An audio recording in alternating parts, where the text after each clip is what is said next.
ഇന്ന് കോടതി വിധി വന്നതിന് ശേഷം ആദ്യം ദിലീപ് തുറന്നടിച്ചത് മുൻ ഭാര്യയായ മഞ്ജു വാര്യർക്കെതിരെയാണ്. വിധി വന്നതിന് തൊട്ടു പിന്നാലെ മാധ്യമപ്രവർത്തകരോട് സംസാരിക്കുന്നതിനിടയിലാണ് ദിലീപിന്റെ മാസ് ഡയലോഗ്. മഞ്ജുവാണ് തനിക്കെതിരെ ഗൂഢാലോചനയ്ക്ക് തുടക്കം കുറിച്ചത് എന്നായിരുന്നു ദിലീപ് പറഞ്ഞിരുന്നത്. സത്യം പറഞ്ഞാൽ മഞ്ജുവിനെ പോലൊരു സുഹൃത്ത് അതിജീവിതയ്ക്ക് ലഭിച്ചത് ഭാഗ്യം ചെയ്തിരിക്കണം. കാരണം ആദ്യം മുതലേ അതിജീവിതയോടൊപ്പം ഉറച്ചുനിന്ന ഒരു വ്യക്തി കൂടിയാണ് മഞ്ജു.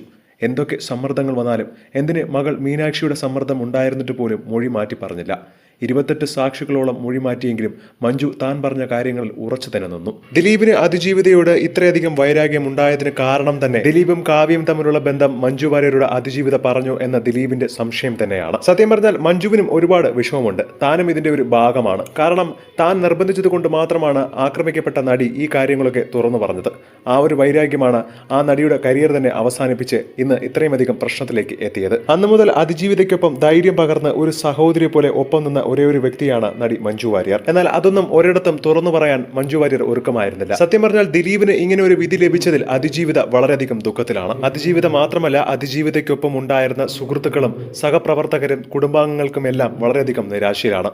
ഹൈക്കോടതിയെ സമീപിക്കുമെന്നാണ് അറിയാൻ കഴിയുന്നത്. കേരളത്തിലെ കൊച്ചുകുട്ടികൾക്ക് പോലും മനസ്സിലാവും ദിലീപിന് എങ്ങനെ നിർണായകമായ വിധി വന്നു എന്നാണ് ഭാഗ്യലക്ഷ്മി അടക്കം പ്രതികരിച്ചത്.